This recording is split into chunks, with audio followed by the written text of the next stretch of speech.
that's the time when I knew him the best, was when I was in training during those years. In fact, I probably was in my second or third year of training when he died, and I went to the memorial. Now, I had had contact with him perhaps for about 6 years during those past 6 years, beginning with my getting to know him, because I came to Albert Einstein because of Milton Rosenbaum. Milton Rosenbaum was a kind of surrogate father to me in Cincinnati, Ohio, where I grew up with his son Michael, whom you've met, and whom we are having dinner with tonight, and whom you and Steve may have a chance to see them later after we've had dinner. Oh, thank you. That's very nice. But I have a number of strong memories of contacts with him. Of course, as people have probably told you, he's just looking at him, you know this is a different human being. This is not an ordinary person. He had a kind of a presence that immediately made you feel you were in the presence of a saint. Somebody was not like the rest of us somehow.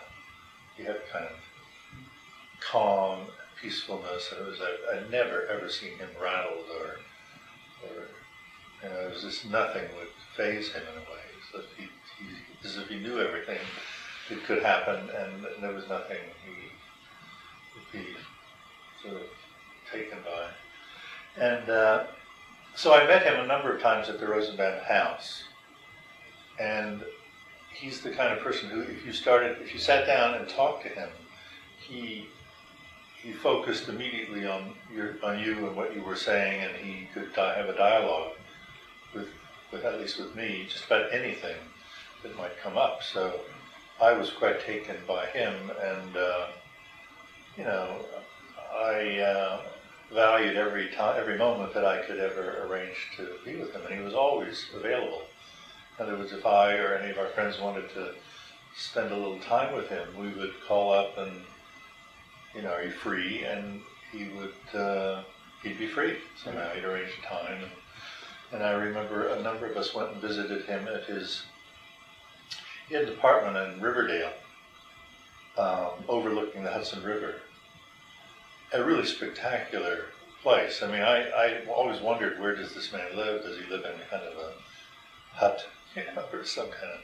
But he lived very well, and he had this very splendiferous apartment, book-lined apartment with where I suppose is the library that Einstein was. And I would never leave a meeting with him without his handing me a book to read, something he found interesting or that he wanted other people to read. And, so there was a small group of us who, as medical students, were interested in, who were all going to become psychiatrists, and we were interested in not just the establishment mainstream psychiatry, we were interested in the fringe of psychiatry. And so we met monthly to discuss other perspectives in psychiatry. And John would be one of the people we would invite or turn to participate in these activities. And he was always interested in anything that might be interesting. So we once went to see, there's a therapist who was a disciple of Wilhelm Reich named Alexander Lowen. And he, we had heard about him, so we spent one evening getting to know what he was about. And so we invited John to join us. And we went to some apartment down in the village where Alexander Lowen was giving a demonstration of his, in quotes, body work. And he told us a little bit about the patient, and then suddenly this woman came out of another room wearing only a bra and panties, and she then got onto this bed, and he had her relive some primal experience Yeah. of her childhood or something, and she went into a kind of state. And so I still remember John would pull me aside, and he said, "Do you know what her diagnosis is?" And I was a medical student, I didn't know, and he just said she's a hysteric, and meaning that she's just sort of kind of exhibitionistic, and that's what this guy was bringing out, or sort of abusing in a way, or he was kind of using her as a demonstration in a kind of theatrical scene. That's one memory I have of going to that meeting with him. He also was I guess he was a friend of Nathan Ackerman, who was a pioneering family therapist here in New York. And he used to come to Albert Einstein and do demonstration interviews. And at that point, I was interested in pursuing that area of psychiatry. So John knew that. And I guess Ackerman invited John to a fundraiser for the Ackerman Institute, in which John was the speaker. And John essentially talked about how much foresight and Ackerman had to realize that psychiatry should pay attention to the families of its patients. And so he gave a 10, 15-minute talk.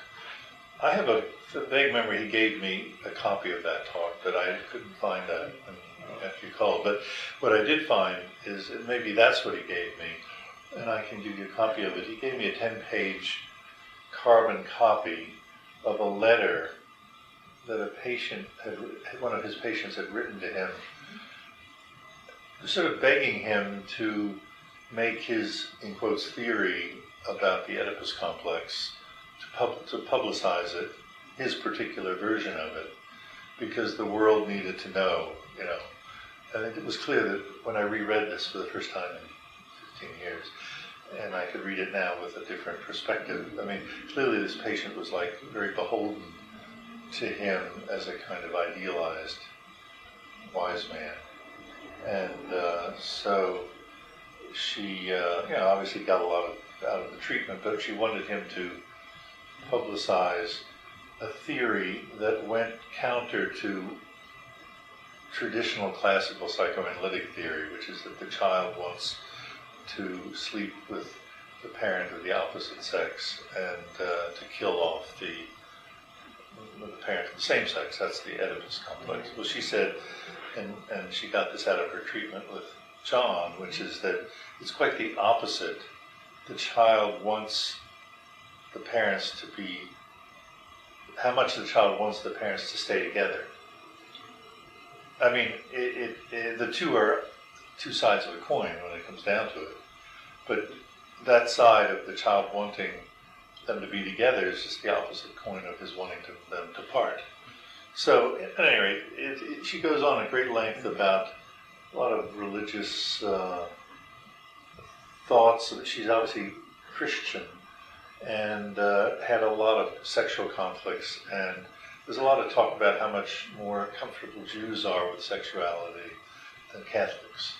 Because Catholics are raised in this particular way, in the Virgin Mary, you don't have sex, and whereas the Jewish religion encourages sex, especially on the Sabbath, and she goes on about all that kind of thing. I didn't know whether you would be able to use any of this because... Well, I am very interested in, what I would like to do is a rounded portrait, and of course what's going on in psychiatry in the 60s is absolutely important. Yeah. Well, I don't know Yes, I don't know what John, whether anything John was doing had anything to do with what psychiatry was doing. Okay, I mean that's one element. The other element which would interest me is whether John talked about his views on Freud and any contact that he had with either Sigmund Freud and Freud. I'm not sure he had contact. Well, I don't really know whether he had contact with Sigmund Freud. I doubt it. He had a great deal of respect, I think, for psychoanalysis in a way. He also had skeptical view about psychoanalytic technique. In other words, I think he thought the theory had a great deal to offer, but he was not so keen on the abstinent therapist who wouldn't interact with the patient. Okay. Did that involve, in John's case, touch? Well, probably. He treated, as you may have you obviously know, he was known for the treatment of very disturbed patients who don't benefit necessarily from just interpretive work. They require something more, in quotes, nurturing. So I could imagine, I don't remember his touching. I remember he treated, when I was a student and or resident, he would always treat one of the psychotic patients on the ward. And I remember one that he treated, and I'm not sure whether we actually watched him treat the person behind the one-way screen, but it certainly would be possible that he would have touched a patient or in some way indicated. Would that be significant? I'm a very lay person. Well, I don't really know whether. Obviously, the other example I gave, the Alexander Lowen thing, was all touching. I mean, that was body work where they would work with you. In fact, I remember after he presented that young woman, he demonstrated on a number of us our body types and what it reflected. And he had a few of us walking up and down, and he emphasized our tight asses, or somebody's tight ass, meaning that they were very restricted. And Alexander Lowen may have even touched the person on his rear end with his clothes on. But to demonstrate how tight the rear end was, indicating that that's how tight the person was. So there would be that kind of body work, but John, I think, would never have participated in anything like that. I could imagine just holding somebody or, What about contacts with Jung? Did he talk about Jung at all? I don't really know. I mean, I know he knew Jung. I mean, he would often refer to Jung, and some of his books would be about Jung.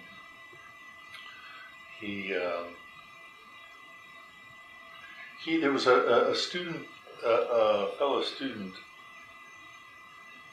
that was in our group. We had this group of 6 or 8 medical students, and there was one in that group that I remember John, when he met him, and he was still a medical student now. He wasn't even, he wasn't in psychiatric training yet.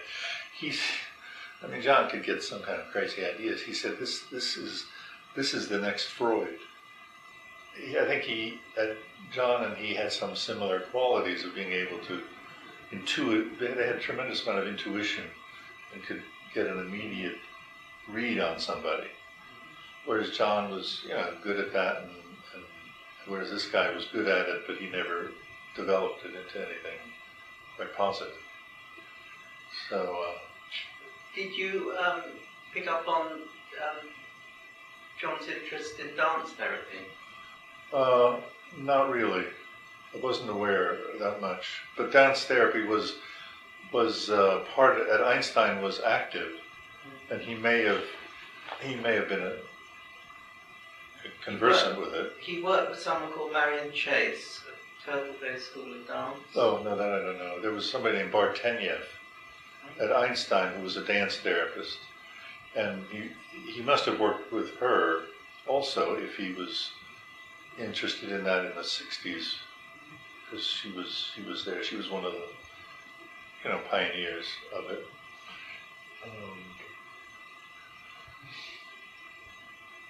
I'm trying to think what other.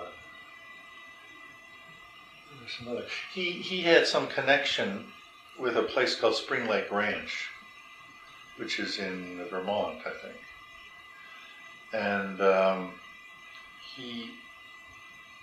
some of the patients he worked with in the hospital, when they were ready to leave, he would arrange for their subsequent care at this communal therapy place. I'm not sure it still exists. It may still exist. And our group would sometimes go up there to see what it was like. And I remember we would sometimes see a patient there whom he had treated when they were here in New York. Did he have there was no religious side to Spring Lake? It wasn't a religious community? No, it was just a kind of, it was a little like what Kingsley Hall was in London, the community that Ronald Lang began, where patients would live together with healers who were not necessarily doctors and who who dressed the same as the patients did, and there was no big distinction made between patients and therapists. And so 2 of the members of our group are currently in London and had a fair amount of contact with John also. And I called one of them yesterday and mentioned that you were going to be coming here. And he said that he thinks he has some poems that John Thompson wrote. John gave him these poems, and I think John read them at a Kingsley Hall event, read his own poetry there. So there's a chance that, I said to my friend, his name Morty Schatzman, it's unlikely that these are the only copies of these poems, but he said he would look and see if he could dig them up. I didn't know that John wrote poetry, but it doesn't surprise me that he might have. I know he exchanged stories with Sebastian Littman, and he clearly loved writing stories. But right. I've only seen one story which was published, which was in the mid-1930s, and it's a visit to a blind settlement in Mexico. And that's one of the stories where the children look after the grown-ups who go blind. I think must be some sort of river blindness. But river. Well, that's a little bit like there was this community in Cape Cod of the deaf community. Yeah. Where I think also there was something like that going on. Everyone was deaf, and the children. Maybe some of the children weren't deaf, and they took care of the parents. But this was. You mean John's story was based upon an actual... It was based on a visit there, his experiences. Yeah, I remember actually hearing him mention something about that once. Right. There's another memory I have that's interesting. This painter, the person who did these 2 paintings, Barry Bandler, who... I think I was a classmate of in college, but I don't think I knew him then. But when we later met, there was some sense that I might have met him in college also. He went to Harvard, and it was probably, he was a very bright guy who I think had his breakdown later. So if he could graduated when I did, that would be 59. So by 64, 65, when he met John, he might have had his already been breaking down. And it was at one of Milt Rosenbaum's parties that John arrived, as he would sometimes, making his presence, entering in a dramatic way. And he would kind of sit down and he would start showing somebody these pen and ink drawings that some patient of his had just drawn that very day. And the story he told was that the patient was mute. And he just sat there speechless. So John handed him these slips of white paper and gave him a pen. And he did these very spontaneous drawings. And they were indeed of a very high quality. And this person had never drawn or he'd never done anything artistic, at least as far as I know. And so he encouraged him to paint, and so he became a patient of John's, and he painted, and and the Rosenbaums, and we all have some of his paintings. Fantastic. And I guess you tried to see whether you could get in touch with him, and he chose not to.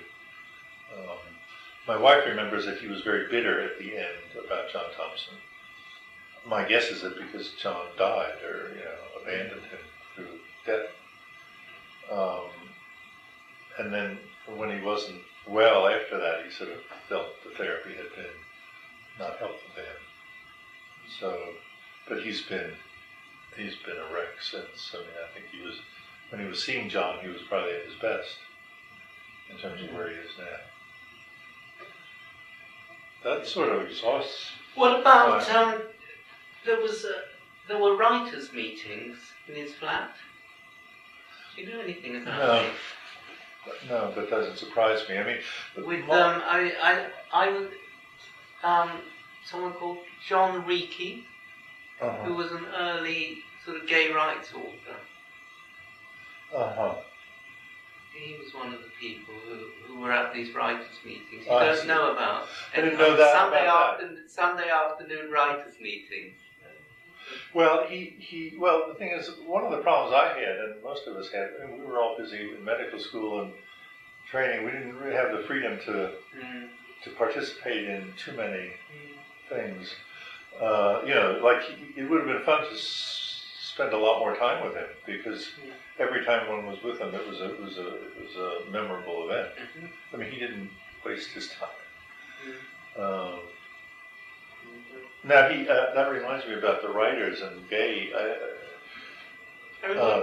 He once handed me the book. He said, "Here's a book that is, an important new book," and it was called "Last Exit to Brooklyn." I don't remember the author's name now, but it is a very explicit description of the gay man and his extremely painful, sadomasochistic life in the city, in Brooklyn. And it was very powerfully written, I remember. Do you know the book? Do you know, I've heard of it. I have no idea what it's called, because I knew it was controversial in the 60s. Well, when it first came out, it was like, It was probably banned in Britain, and that's why. Okay, check for something. But this isn't really about John, but it's about. I mean, in a way, I've got to construct the context of the series. Yeah, right. As his well, I don't know if you come to this country again. Meeting with this guy Peter Swales would be a real. I mean, he's a historian essentially. He described himself in this. Independent historian, I mean, without any academic connections. But William S. Burroughs was treated by everyone. I mean, he'd had some kind of psychiatric treatment with every important psychiatrist in New York City in the 40s, 50s, 60s. And so he had all the details, and he had the permission. He had gotten the permission from Burroughs to get the therapy notes from let's see, it was a hypnotist named Louis Wohlberg. He got, and then there was another who was treated by Renee Spitz, and then there was another fairly well-known analyst who treated him, and his notes were available also. So, but he just presented this case treatment of this guy, who was gay and who adopted a son. He made his son his heir, and son. His lover became his heir and son. And Peter Swales ended up traveling around, being a kind of guide throughout Europe for this guy after Burroughs had died, and that's how he gained more and more information about Burroughs. You knew Sebastian Lippmann? I knew him. Yeah. Yeah, we were at Einstein at the same time, and we were sort of in the same area of psychiatry, that is, being social psychiatry, that is, treatment of families, and Seb was more actually interested in the treatment of schizophrenia. And we had dinner at their home a couple of times in the Bronx. And I don't ever remember being in the same room with Seb and John Thompson. In fact, maybe Seb came after John died. Yeah. That's how he ended up coming to Einstein. My next question was, did he talk about John Thompson? Yeah. Yeah, I mean, it was clear, that he was, he didn't talk at great length to me about it, but it was clear that he was at Einstein because John was at Einstein and Milt had him join, for his continuing training. Mm. So that's how we met, and that's more or less what I remember. Okay. Thank you very much. That's really helpful, actually. Oh, and I'll give you this material I told you about. Mm-hmm.